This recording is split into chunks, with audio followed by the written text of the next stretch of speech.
এটা হচ্ছে মুরগির রোস্ট, আর তার সঙ্গে ছিল হচ্ছে যে ডিম ভুনা, আর তারপরে ছিল হচ্ছে পোলাও, তারপরে আরও ছিল হচ্ছে ইলিশ মাছ রান্না করেছিলাম, ভেজে ভুনা করেছি, আর ছিল আমার স্পেশাল গরুর মাংস। আমার হাতের গরুর মাংসটা কিন্তু স্পেশাল হয়। তার সাথে ছিল এবার পায়েস। পায়েসটা কিন্তু অসাধারণ হয়েছিল, খুবই মজা হয়েছিল। বিশেষ করে গরুর মাংস আর পায়েসটা খুব মজা করে রান্না করেছিলাম। তো কেন এই কথাগুলো বললাম, এবার হচ্ছে আমরা ঢাকায় ছিলাম, বাড়িতে যাই নাই।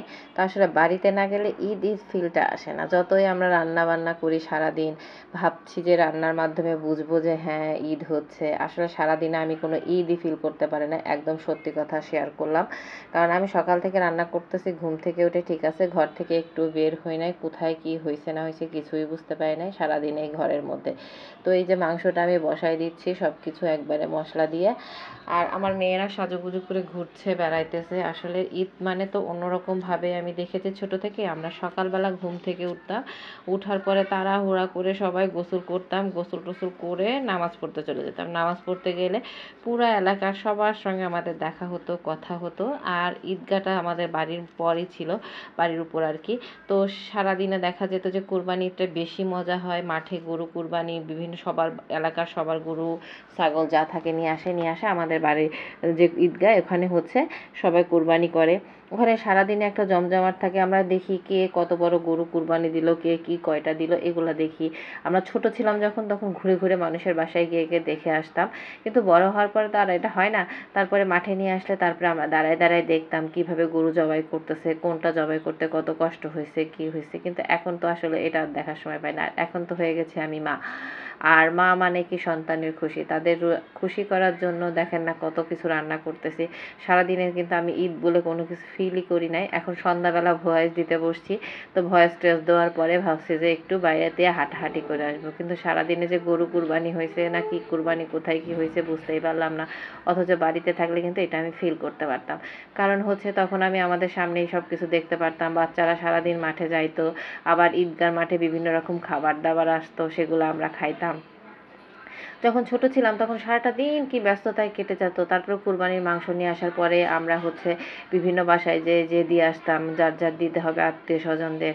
সেই দিনগুলো ছিল আসলে অন্যরকম। আমার বাচ্চারা আসলে এই ফিলগুলো পায় না, তবে বাড়িতে গেলে কিছুটা হলে ফিল পায়, কিন্তু এখানে একদমই কিছু বুঝতে পারে না। তবে ওদের জন্য সকালবেলা থেকে ওর বাবা 2-3 বার বাইরে বাইরে নিয়ে নিয়ে গরু কুরবানিগুলো করা দেখায় নিয়ে আসছে। তারপরেও বাড়িতে তো অন্যরকম থাকে।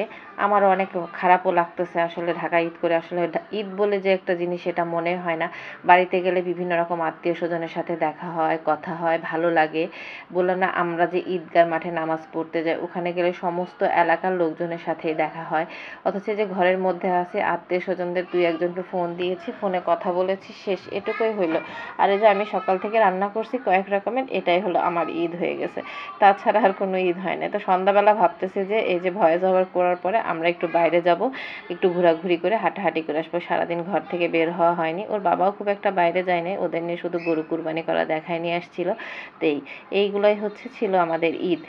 আসলে এইভাবে ঢাকা শহরে ঈদ পালন করে মজা লাগে না, আসলে আমরা জানি। তারপরে বিভিন্ন কারণে অনেক সময় যেতে পারি না, এটা আসলে খারাপও লাগে যেতে না পারার জন্য। তো এই যে রান্না বান্নাও করে ফেলছি, সকাল সকালে করেছিলাম, কিন্তু অনেকগুলো আইটেম ছিল, তো সেজন্য আমার রান্না করতে একটু লেট হয়ে গেছে। লেট না, আসলে 1টার মধ্যে আমি রান্না কমপ্লিট করে ফেলেছিলাম। আর বললাম না, বাড়িতে থাকলে কিন্তু অন্যরকম হয়। এই কোরবানিটা তো অন্যরকমই হয়। সকালে রান্না করা হয়, তারপরে সেটা খাওয়া দাওয়া হয়, তারপরে গরুর মাংস আসার পরে ঝুপঝাপ করে তখন আবার এই মাংস রান্না করো, সবাই খাবে, কে খায় না, এগুলা করা হয়। আবার বিভিন্ন বাসায় গিয়ে গিয়ে মাংস টাংস দিয়ে আসতে হয়। এগুলো আসলে অন্যরকম একটা ব্যাপার। কিন্তু বাসায় থেকে এগুলো আমি কোনোটাই ফিল করতে পারলাম না। শুধু রান্না বান্না করলাম, বাচ্চাদের খাওয়াইলাম, নিজে খাইলাম। এখন সন্ধ্যাবেলা একটু ঘুরতে যাব, বাস শেষ। তো আপনাদের কার কেমন ঈদ কেটেছে আমাকে জানাবেন। আর আসলে আমাদের সবার জন্য দোয়া করবেন। আজকে এই পর্যন্তই। সবাইকে আবারও ঈদ মোবারক জানিয়ে শেষ করছি।